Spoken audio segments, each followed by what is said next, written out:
Assembly ఉప ఎన్నికకు అభ్యర్థిని ప్రకటించింది బీజేపీ. డాక్టర్ టిఎన్ వంశా తిలక్ను ఖరారు చేసింది. కంటోన్మెంట్ నుంచి బీఆర్ఎస్ అభ్యర్థి లాస్య నందిత మరణంతో ఇక్కడ బైపోల్ జరుగుతోంది. అటు కాంగ్రెస్ నుంచి శ్రీ గణేష్, బీఆర్ఎస్ నుంచి లాస్య నందిత సోదరి నివేదిత బరిలో ఉన్నారు. మే 13న లోక్సభ ఎన్నికలతో పాటే కంటోన్మెంట్ సీటుకు పోలింగ్ జరగనుంది. సికింద్రాబాద్ కంటోన్మెంట్ అసెంబ్లీ ఉప ఎన్నికకు అభ్యర్థిని ప్రకటించింది బీజేపీ. డాక్టర్ టిఎన్ వంశా తిలక్ను ఖరారు చేసింది. కంటోన్మెంట్ నుంచి బీఆర్ఎస్ అభ్యర్థి లాస్య నందిత మరణంతో ఇక్కడ బైపోల్ జరుగుతోంది. అటు కాంగ్రెస్ నుంచి శ్రీ గణేష్, బీఆర్ఎస్ నుంచి లాస్య నందిత సోదరి నివేదిత బరిలో ఉన్నారు. మే 13న లోక్సభ ఎన్నికలతో పాటే కంటోన్మెంట్ సీటుకు పోలింగ్ జరగనుంది.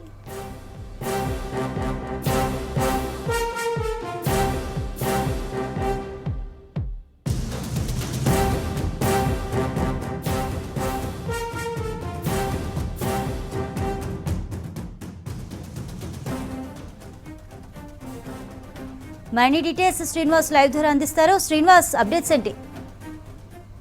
చంద్రిక, భారతీయ జనతా పార్టీ గత కొన్ని రోజుల నుంచి కంటోన్మెంట్ అభ్యర్థి ఎవరైతే బాగుంటుందనే దాని మీద కసరత్తు చేసింది. లోకల్గా అభిప్రాయాలు కూడా తీసుకున్నారు. ఎందుకంటే కంటోన్మెంట్ అభ్యర్థి గతంలో పోటీ చేసిన అతను కాంగ్రెస్ పార్టీకి వెళ్ళారు. కాంగ్రెస్ పార్టీ నుంచి టికెట్ తెచ్చుకున్నారు. కాబట్టి మరోసారి స్థానికంగా ఉన్నటువంటి కార్యకర్తల అభిప్రాయాలు తీసుకోవాలని ఫైనల్గా వంశా తిలక్ పేరును భారతీయ జనతా పార్టీ జాతీయ నాయకత్వం ఖరారు చేసింది. వంశా తిలక్ ఆర్ఎస్ఎస్ వింగ్లో పనిచేస్తున్నటువంటి వ్యక్తికి భారతీయ జనతా పార్టీకి ఆయన సానుభూతి పరుడుగా ఉన్నారు.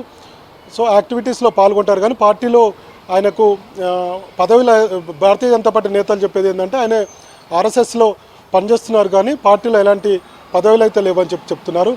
ఆయన అక్కడ మాదిక సామాజిక వర్గానికి చెందినటువంటి వ్యక్తి. అయితే కంటోన్మెంట్ అభ్యర్థి విషయంలో మాలకు టికెట్ ఇస్తారా, మాదిగకు టికెట్ ఇస్తారా అనేది కూడా గత కొన్ని రోజుల నుంచి చర్చ జరిగింది. కొప్పు భాష తీవ్రంగా టికెట్ కోసం ప్రయత్నం చేశారు. ఆయన ఎస్సీ మోర్చా మాజీ రాష్ట్ర అధ్యక్షుడు.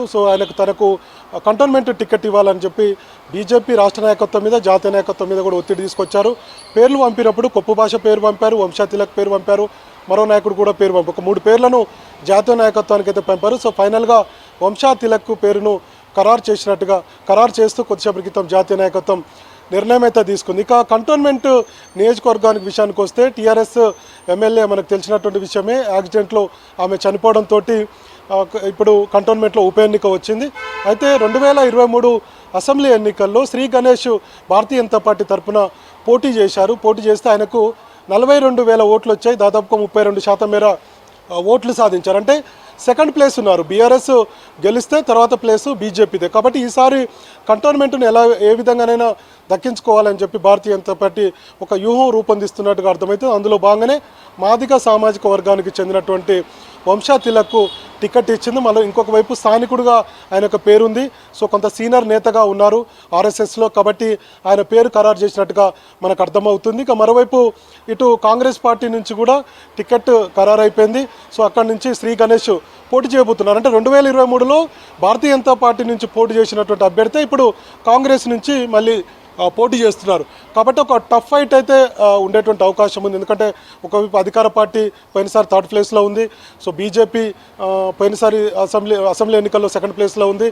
బీఆర్ఎస్ అక్కడ ఎమ్మెల్యేగా గెలుపొంది ఈ మధ్యనే చనిపోయారు. కాబట్టి ట్రయాంగల్ ఉంటుందా లేదంటే బీజేపీ వర్సెస్ కాంగ్రెస్ మధ్యన ఉంటుందా అనేది అయితే చూడాల్సినటువంటి అవసరం ఉంది. మొత్తానికి భారతీయ జనతా పార్టీ ఖచ్చితంగా కంటోన్మెంట్ ఉప ఎన్నికలో గెలవాలనేటువంటి వ్యూహంతో ఉంది. కాబట్టి ఇప్పుడు వంశా తిలక్ టికెట్ ఇచ్చినట్టుగా తెలుస్తుంది. వంశా తిలక్ బ్యాక్గ్రౌండ్ కూడా భారతీయ జనతా పార్టీ, వాళ్ళ రిలేషన్స్ కూడా మంత్రిగా ఉన్నారు. వాళ్ళ ఫాదర్ కూడా పార్టీలో గత కొన్నేళ్ల నుంచి కొనసాగి ఉన్నారు. కొంత సీనియర్ నేతగానే ఉన్నారు. కాబట్టి ఆయనకు ఇటు భారతీయ జనతా పార్టీతో సంబంధాలు ఉన్నాయి, స్థానికంగా ఉన్నటువంటి కేడర్తో సంబంధాలు ఉన్నాయి. మరోవైపు ఆర్ఎస్ఎస్లో ఒక సీనియర్ నేతగా ఉన్నారు. కాబట్టి ఇవన్నీ పరిగణలోకి తీసుకొని ఆయనకు టికెట్ ఇచ్చినట్టుగా మనకు అర్థమవుతుంది. ఇంకొక వైపు ఈ మధ్య కాలంలో భారతీయ జనతా పార్టీలో కొంత మాదిగలకు ప్రాధాన్యత లేదు అనేటువంటి ఒక చర్చ జరుగుతుంది. ఈ నేపథ్యంలోనే ఆయనకు టికెట్ ఖరారు చేసినట్టుగా తెలిసింది. ఇంకొక వైపు ఈ టికెట్ విషయంలో కొంత బందకృష్ణ మాదిగ ప్రయత్నాలు చేశారు ఆయనకు టికెట్ ఇప్పించున్నట్టుగా పార్టీలో చర్చ జరుగుతుంది. ఈ 2 రోజుల క్రితం కూడా కిషన్ రెడ్డి తోటి మందకృష్ణ మాదిగ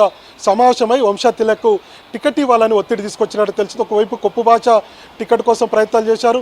ఇంకా కొంతమంది యువ మోర్చా నుంచి కొంతమంది వంశీ అని ఒక నాయకుడు కూడా టికెట్ కోసం ప్రయత్నాలు చేశారు. సో ఫైనల్గా ఇప్పుడు వంశా తిలక్ టికెట్ ఖరారు చేసింది. ఇందులో మాత్రం మందకృష్ణ మాదిగ ఇన్వాల్వ్మెంట్ ఎక్కువగా ఉన్నట్టుగా మనకు అర్థమవుతుంది. గత కొన్ని రోజుల నుంచి కూడా ఆయన భారతీయ జనతా పార్టీ నాయకత్వంతో టచ్లో ఉంటున్నారు. ఎస్సీ వర్గీకరణకు సంబంధించి సికింద్రాబాద్ పెరేడ్ గ్రౌండ్లో కూడా పెద్ద ఎత్తున ఒక బహిరంగ సభ నిర్వహించారు. అది కంటోన్మెంట్ నియోజకవర్గం కిందకి అక్కడనే పెద్ద ఎత్తున సక్సెస్ కూడా చేశారు. కాబట్టి సో ఆయన ప్రభావం ఎక్కువగా ఉన్నట్టు తెలిసింది. ఫైనల్గా కొప్పు భాషకు వచ్చే టికెట్ సో ఇప్పుడు వంశా తిలక్ వచ్చినట్టుగా మనం అర్థం చేసుకోవచ్చు. కిషన్ రెడ్డి తప్పని పరిస్థితుల్లో అటు మందకృష్ణ మాదిగ ఒత్తిడికి తలకి టికెట్ వంశా తిలక్ ఇచ్చినట్టుగా అర్థమవుతుంది. ఇంకొక ఆర్ఎస్ఎస్ కూడా వంశా తిలక్ టికెట్ ఇవ్వాలని చెప్పి ఒత్తిడి తీసుకొచ్చినట్టుగా తెలిసింది. ఇవన్నీ పరిణామాలు మొత్తం ఇవి ఆయనకు టికెట్ రావడానికి ఇవన్నీ కూడా ఆయనకు ప్లస్ అయ్యాయని చెప్పొచ్చు. సో ఫైనల్గా కంటోన్మెంట్ మీద చాలా సీరియస్గా భారతీయ జనతా పార్టీ ఫోకస్ చేసినట్టుగా మనకు అర్థమవుతుంది. అందులో భావన స్థానికుడికి మాదిగ సామాజిక వర్గానికి చెందిన వ్యక్తికి ఆర్ఎస్ఎస్ వింగ్లో గత కొన్నేళ్ళ నుంచి పనిచేస్తున్నటువంటి వ్యక్తికి సీనియర్ మళ్ళీ అందులోటి ఇటు మాదిగ సామాజిక వర్గం నుంచి కూడా పూర్తి స్థాయిలో మందకృష్ణ మాదిగ అండదండలు అట్లనే పార్టీ అండదండలు ఉన్నాయి. కాబట్టి ఆయనకు వంశా తిలక్ టికెట్ వచ్చినట్టుగా మనకు అర్థమవుతుంది.